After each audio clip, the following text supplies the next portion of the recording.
ከረማችሁ አከም ጅርት ነጋ ለምኒ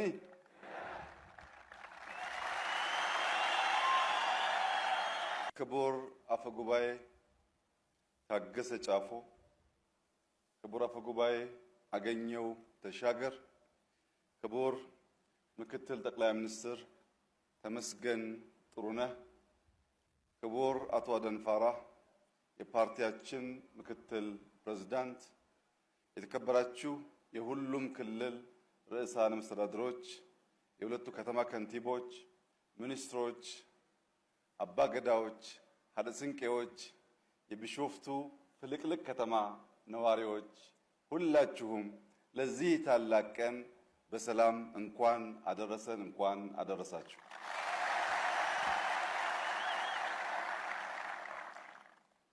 የዘንድሮ የአረንጓዴ አሻራ ማስጀመሪያ መርሃ ግብር በቢሾፍቱ እንዲጀመር ከተወሰነበት ዋነኛ ምክንያት አንዱ የቢሾፍቱ ከተማ የኮሪደር ስራ ብቻ ሳይሆን ዛፍ በመትከል አበባ በመትከል ችግኝ በማፍላት ለአዲስ አበባም ጭምር ትልቅ ግብዓት ስለሆነችና የዚህ ዓላማ ስኬት ለነበራችሁ አስተዋጽኦና ለነበራችሁ ድጋፍ ምስጋና ለማቅረብ ጭምር ነውና እንኳን ደስ ያላችሁ። የአረንጓዴ አሻራ መርሃ ግብር በቀጥታ የኢትዮጵያን ሉዓላዊነት ከማረጋገጥ የኢትዮጵያን ብልጽግና ከማረጋገጥ ህልማችን ጋር የሚተሳሰር አንኳር ጉዳይ ነው። የኢትዮጵያ ሉዓላዊነት በምግብ ራስን በመቻል፣ የኢትዮጵያ ሉዓላዊነት ድንበርን በማስጠበቅ፣ የኢትዮጵያ ሉዓላዊነት ቅርሶቻችን በመጠበቅ፣ የኢትዮጵያ ሉዓላዊነት ዳታችን በመጠበቅ በብዙ መልኩ የሚገለጽ ሲሆን የአረንጓዴ አሻራና ሉዓላዊነት ያላቸው ትስስር ምን እንደሚመስል ለመረዳት እንዲያግዘን የአንድ ሀገር ሉዓላዊነት ተደፈረ የሚባለው በሁለት ዋና ዋና መንገዶች ነው። አንደኛው መንገድ ባዕድ አልሞ አስቦ ታጥቆ ድንበር ጥሶ ሲገባብን ያኔ የአገር ሉዓላዊነት ተደፈረ ይባላል።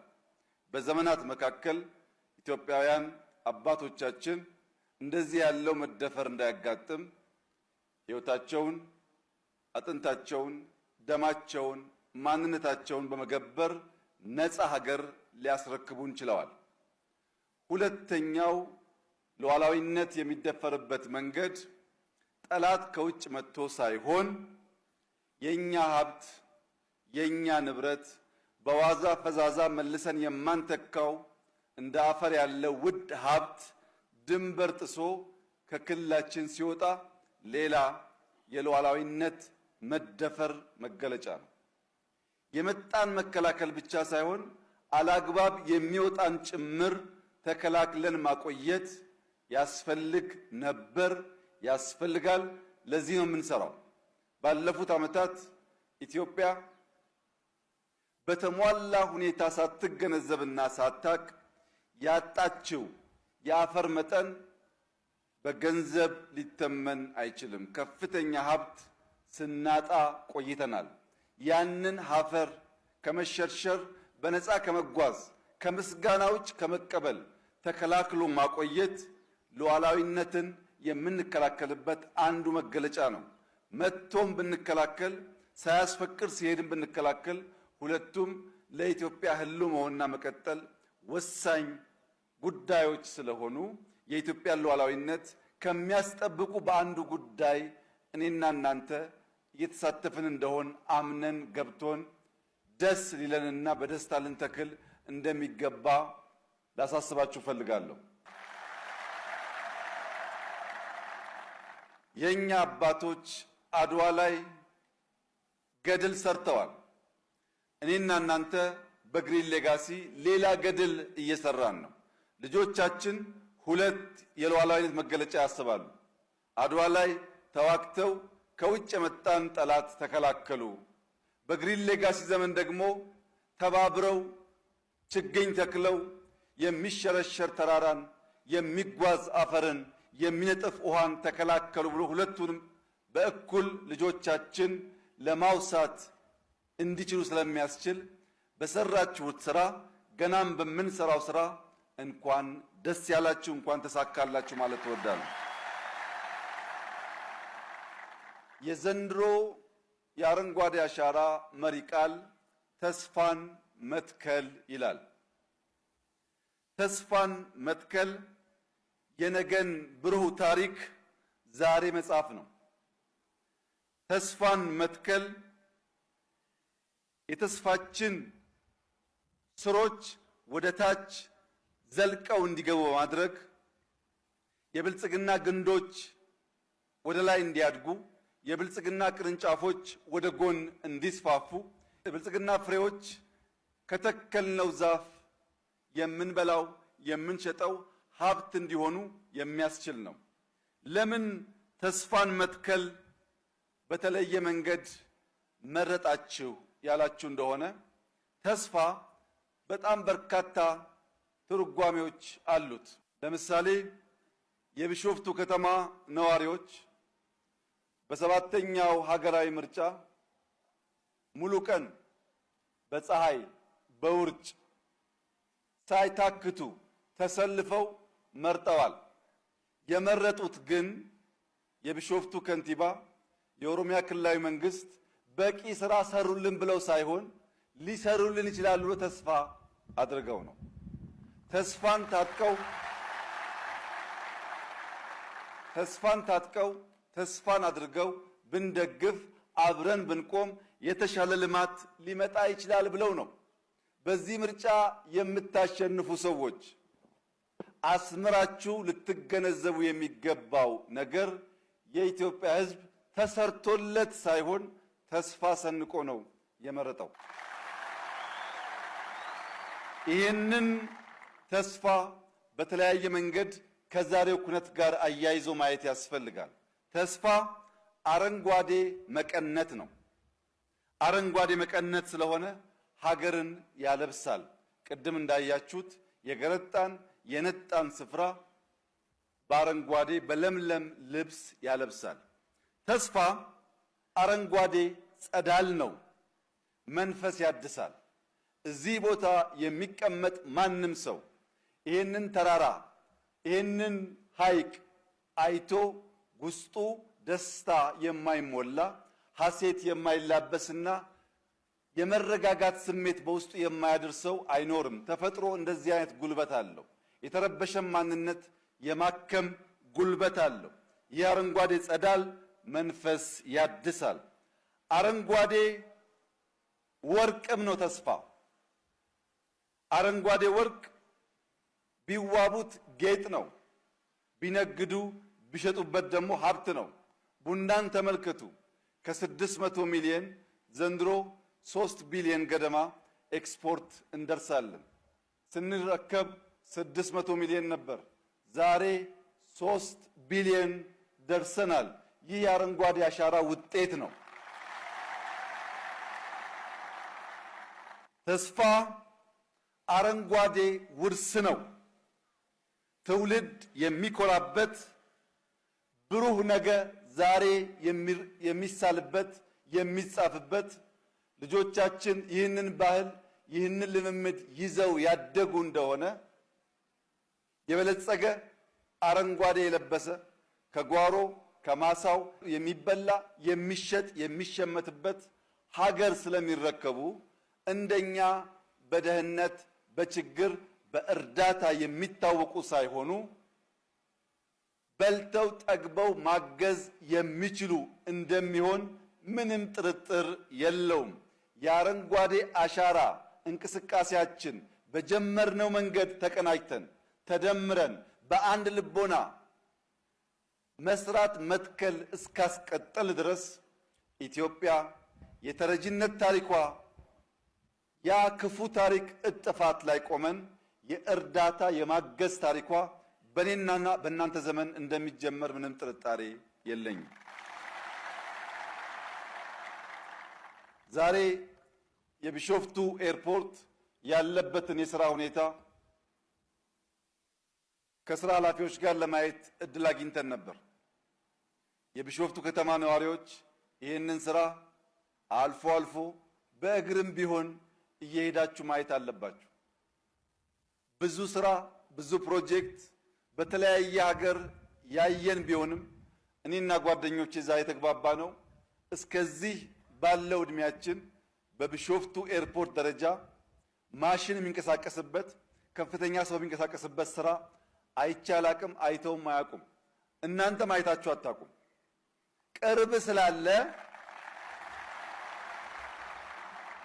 ቅርብ ስላለ በዋዛ ፈዛዛ ማለፍ የለበትም። ማየት አለባችሁ፣ መስራት አለባችሁ፣ ማገዝ አለባችሁ፣ መጠበቅ አለባችሁ። አይችሉም ብለውን ነበር በአረንጓዴ አሻራ። ችለን ዓለም ተደሟል። በኤርፖርት አትችሉም ብለዋል። ችለን እናሳርፋቸዋለን።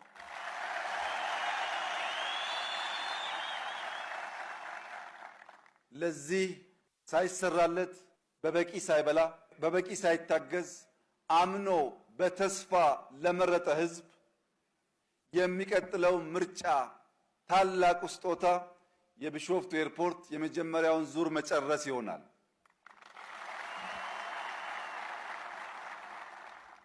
ይሄ ትልቅ ኮሚትመንት ነው። ተመራጩ መንግስት የሚቀጥለውን ምርጫ ለማድረግ ሲሰናዳ የቢሾፍቱ ኤርፖርት ካላለቀ አትምረጡ። አሁን በተስፋ መርጣችኋል። ነገ ግን በስራ መሆን አለበት፣ በዴሊቨሪ መሆን አለበት። የአረንጓዴ አሻራ ለምግብ ዋስትና ያለውን ፋይዳ ቅድም በዝርዝር ወንድማችን አቶ አዲሱ አረጋ አቅርቦታል። ዋናው ጉዳይ አፈራችንን ከስደት ግድባችንን ከደለል መከላከል ስንችል፣ የጎደሉ ሐይቆች ሲሞሉ፣ የጎደሉ ጅረቶች ሲሞሉ፣ ፓምፖች መጠቀም ስንጀምር የኢትዮጵያ ግብርና ምን መሆን እንደሚችል በግልጽ ማየት ተችሏል።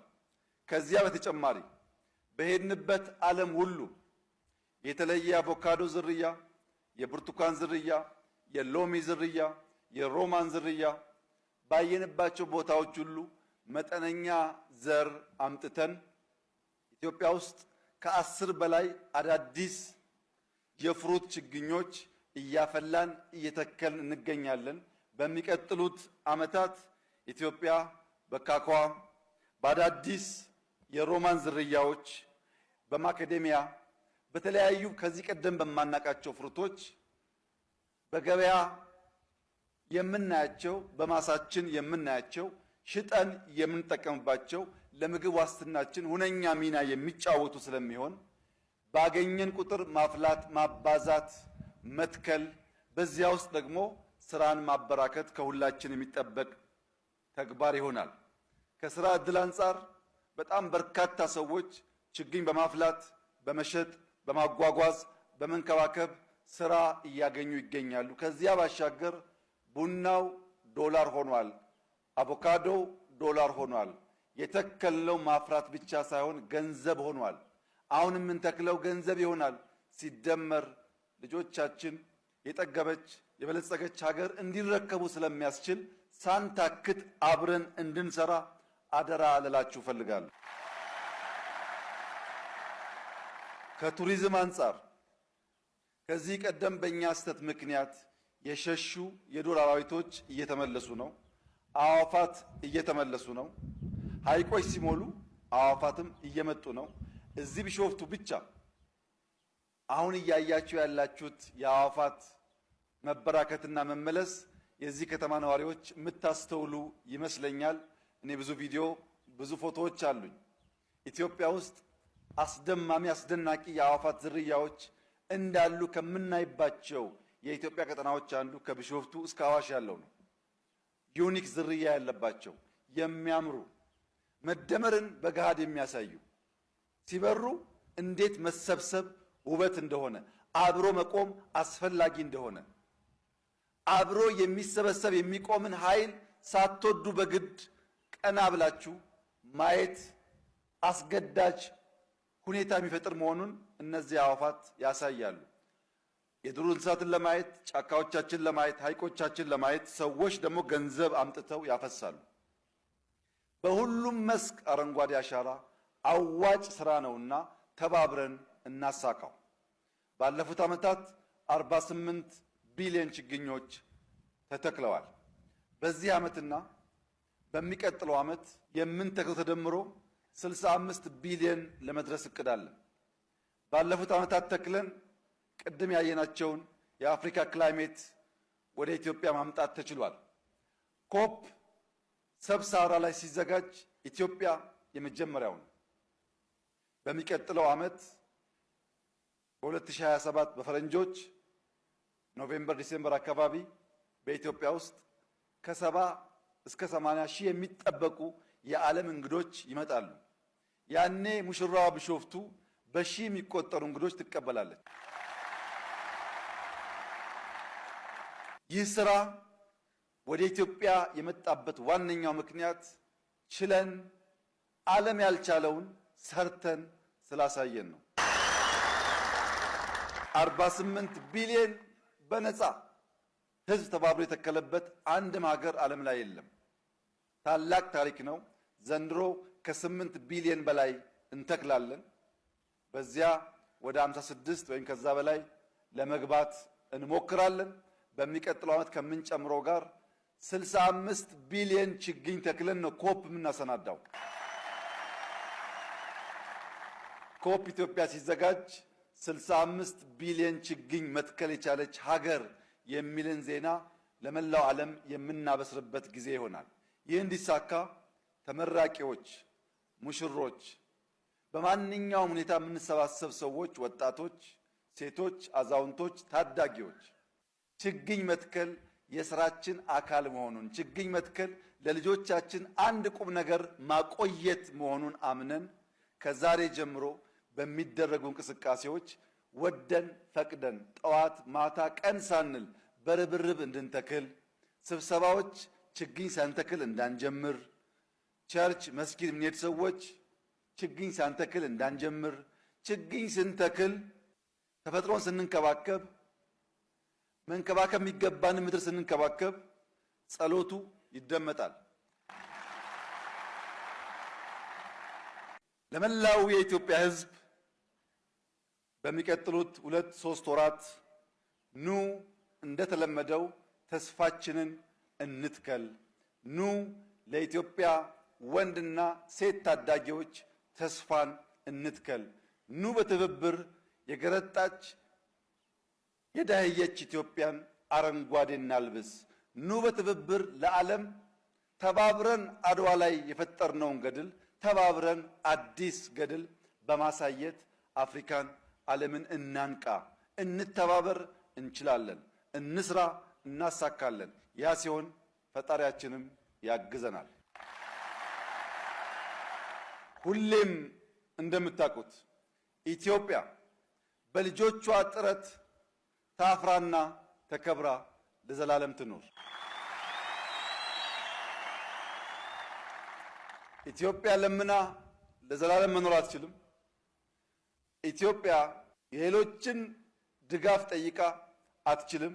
በልጆቿ ጥረት ግን ታፍራ ተከብራ ለዘላለም ነፃ ሆና በልጽጋ ትኖራለች። አመሰግናለሁ።